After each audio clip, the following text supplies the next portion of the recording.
મારી પાછળ એ નકશો દેખાઈ રહ્યો છે, જે નકશામાં ભારતે જે કાર્યવાહી કરી છે, પાકિસ્તાનનો કોઈ ખૂણો આમાં બાકી નથી. તમે જોઈ લો, બાગ, બિમ્બર, કોટલી, બહાવલપુર, મુઝફ્ફરાબાદ, ગુલપુર, મુરીદ કે, સિયાલકોટ, પાકિસ્તાનની અંદર 4 ઠેકાણા છે અને પીઓકે માં 5 ઠેકાણા છે. આ એ 9 જગ્યા છે જ્યાં ભારતે મધરાત્રે રાજસ્થાનથી રાફેલ ઉડે છે અને ત્રણેય સેના જે જોઈન્ટ ઓપરેશન કરે છે, આ જે સ્ટ્રાઇક દેખાઈ રહી છે, 1-2 જગ્યા પર નહીં, 9 જગ્યા પર ભારતીય સેનાએ સ્ટ્રાઇક કરી છે અને એ સ્ટ્રાઇકમાં આતંકના ઠેકાણાને નેસ્ત નાબૂદ કરી દીધા છે. આતંકને નેસ્ત નાબૂદ કરી દીધું છે. ફરી એકવાર એ સ્થળ જોઈ લઈએ, કયા કયા સ્થળ છે. મારી એક્ઝેક્ટ પાછળ નકશામાં જોઈ રહ્યા છો, આ લાલ કલરનો નકશો. અત્યારે આતંકીઓના લોહીથી આ સ્થળ બધા લાલ થઈ ગયા છે, કેમ કે 50 આતંકીઓનો ખાત્મો આ 9 ઠેકાણામાં થઈ ગયો છે.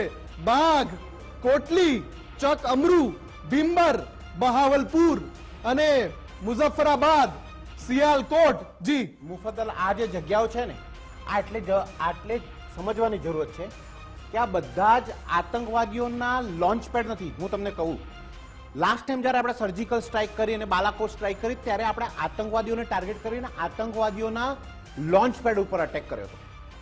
આ વખતનો જે અટેક છે ને, એની તાકાત ખૂબ વધારે છે.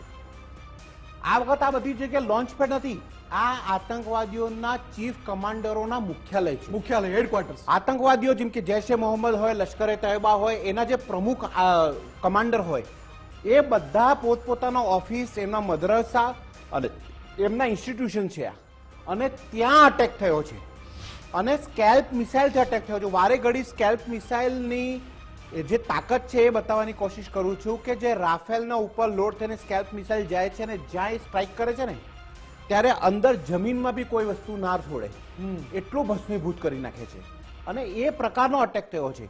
એટલે જ આપણે ભારતની સેના કહે છે કે આપણે ટાર્ગેટેડ સ્ટ્રાઇક કરી છે.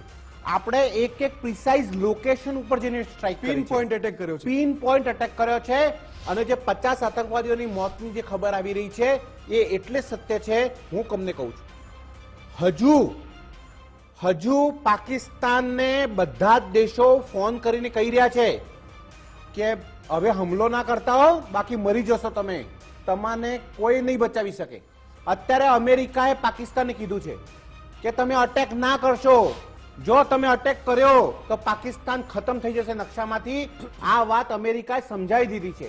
તોય જો પાકિસ્તાન હિમાકત કરે તો એ ભસ્મીભૂત થશે ને થશે. અને આ નકશો સાફ કહી રહ્યો છે કે જો અડધું પાકિસ્તાન પૂરું થઈ ગયું છે, આમાં કોઈ ઠેકાણું બાકી નથી. અને જો આ તો ભારતની ગૌરવશાળી સેનાનો ઇતિહાસ છે કે આપણે ક્યારેય મજબૂર અને નિર્દોષ લોકો ઉપર આક્રમણ નથી કરતા. આપણો અટેક આતંકવાદ ઉપર જ થાય છે. એટલે જો આપણે પ્રિસાઇઝ લોકેશન આપણે જાણીને અહીંયા કરી શકીએ તો શું ભારત પાકિસ્તાનના બધા સૈન્ય સ્થળો ઉપર અટેક નથી કરી શકતું? એક રાતરમાં જે આજે અડધી રાત્રે મધરાત્રિ આ 9 લોકેશન ઉપર અટેક કર્યો, આપણે અડધી રાત્રે આખા પાકિસ્તાન ઉપર અટેક કરી શકતા હતા. એ તાકાત ભારત ધરાવે છે. પણ ભારતનું અટેકનું જે ટાર્ગેટ હતું, ક્યારે સામેથી અટેક નથી કરતો. ભારત ક્યારે નિર્દોષ લોકો નથી મારતું. ભારત ક્યારે કોઈ સૈન્ય ઉપર હુમલો નથી કરતું. ભારત વળતો જવાબ આપે છે. અને આ જે ખાત્મો છે એ આતંકવાદીઓના હેડક્વાર્ટર અને આતંકવાદીઓનો ખાત્મો છે. જો આપણે ઇકોનોમી રીતે પાકિસ્તાનને ધૂળ ચટાડી દીધી છે, એમાં કોઈ બેમત નથી. પાણી બંધ કરી દીધું, વીજળી બંધ કરી દીધી, ઇકોનોમી ધ્વસ્ત થઈ ગઈ અને એમનો વોર વેસ્ટેડ રિઝર્વ બી 4 દિવસનું કરી નાખ્યું. અને આજે જઈને આપણે કાઇનેટિક એક્શન બી થઈ ગયા. ભારતને જેટલા એક્શન લેવાના છે બધા એક્શન લઈ લીધા છે. ભારતને જે બદલો લેવાનો હતો લઈ લીધો છે. ભારતને જે કરવાનું હતું સીનો ચોડો કરીને ચોડી છાતીએ 56 ઇંચની છાતીએ જઈને કહી દીધું. એ ભારતે બધું જ કરી દીધું છે. અને હવે જો પાકિસ્તાન એમ વિચારે કે ના, એના 5 કિલોનો બોમ્બ લઈને કઈ વસ્તુ કરવા જાય તો 100% ખતમ થઈ જવાનું છે. એમાં કોઈ બેમત નથી. અને આ કોઈ એક સ્ટ્રાઇક નથી થઈ, ઘણી બધી સ્ટ્રાઇક થઈ છે. આ 9 લોકેશન કહું છું, મલ્ટિપલ સ્ટ્રાઇક કેટલી થઈ છે ને એનો હિસાબ કિતાબ તો 10 વાગે તમને મળશે. મોર દેન 50 સ્ટ્રાઇક કરી છે આપણે. આ નાની મોટી જગ્યા નથી, આ બહુ મોટી રીતે છે. અને ભારતે જે કાર્યવાહી કરી છે ને, અમેરિકાએ શું કીધું કે ભારતે જે કાર્યવાહી કરી એનો હક હતો, અધિકાર હતો. આ અમેરિકાએ કહી દીધું છે. ડોનાલ્ડ ટ્રમ્પે કહ્યું એ તો હોનાઈ था ને, ભારતનો હક હતો યાર. ભારતના 26 નિર્દોષોને તમે જાનથી મારી નાખ્યા, તમારા આતંકવાદીઓને પોસાવવા માટે ભારત ઉભું રહે? ખતમ કરી નાખશે ભારત. અને આ કરી નાખ્યો. હવે જો પાકિસ્તાન કોઈ પણ હોય, અત્યારે સીઝફાયર વાયોલેશન કરે છે, નાના મોટા છમકલા કરી રહ્યું છે, પણ એ એક છમકલાનો જવાબ જે છે ને, એ તગડો જવાબ એમને મળી રહ્યો છે. અમેરિકાના એનએસએ પાકિસ્તાનના એનએસએ સાથે વાત કરી છે, શાંતિ રાખજો નહીં તો ભસ્મીભૂત થઈ જશો.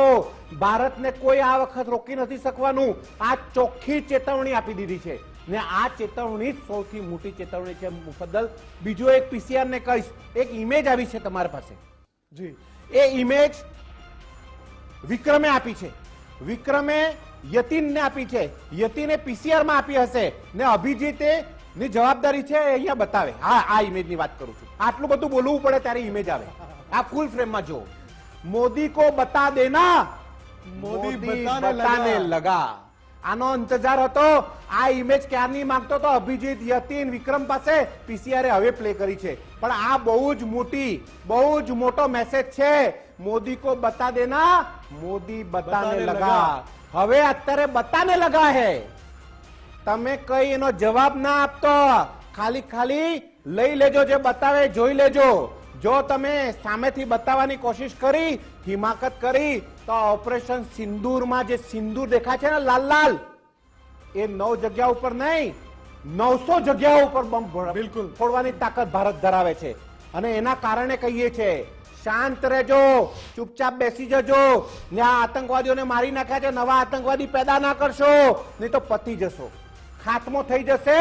એવો ખાત્મો થઈ જશે કે આજે રાત્રે તમે બધા સૂતા સૂતા સુઈ જવાના હતા. આ તો ભારતની ભલમનસાઈ છે કે આતંકવાદીઓ ઉપર અટેક કર્યો, સૈન્ય ઉપર અટેક નથી કર્યો. આ ઇમેજ ચેન્જ કરો, ફરી અટેકના લોકેશન બતાવો, પીસીઆર, મંથન, ઓપરેશન બતાવો, 4 વિન્ડો બતાવો, બધી જ રીતે જે અટેક થયા છે વિડીયો બતાવો, બેક ટુ બેક અહીંયા જે અટેક થયા એના રિયલ વિઝ્યુઅલ અહીંયા બતાવો. મુફદ્દલ એક્સપ્લેન કરવા માંગે છે એક કેટલી તાકાતથી આપણે કર્યું છે. અને મુફદ્દલ, કાલે તમને યાદ હશે રાતના 8 વાગે મારો મેસેજ, મારે મુદ્દાની વાતમાં મારો પહેલો ફોનો મેં તમને કહીને આપ્યો હતો કે નોટમ ડિક્લેર થઈ ગયું છે અને આ રાત પાકિસ્તાન પર ભારે છે. વેસ્ટર્ન કમાન્ડ થી થશે અને આજ કી રાત પાકિસ્તાન पे ભારી है. આ મારો ગટ ફિલિંગ કહેતી હતી ને ગટ ફિલિંગ સાચી હકીકત આવી. આ જુઓ તો ખરી કઈ રીતે ધમાકા કર્યા છે.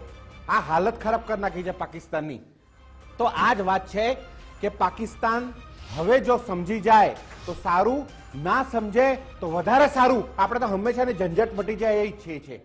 તો આ જ વાત છે. અને મુફદ્દલ, ઓવર ટુ યુ.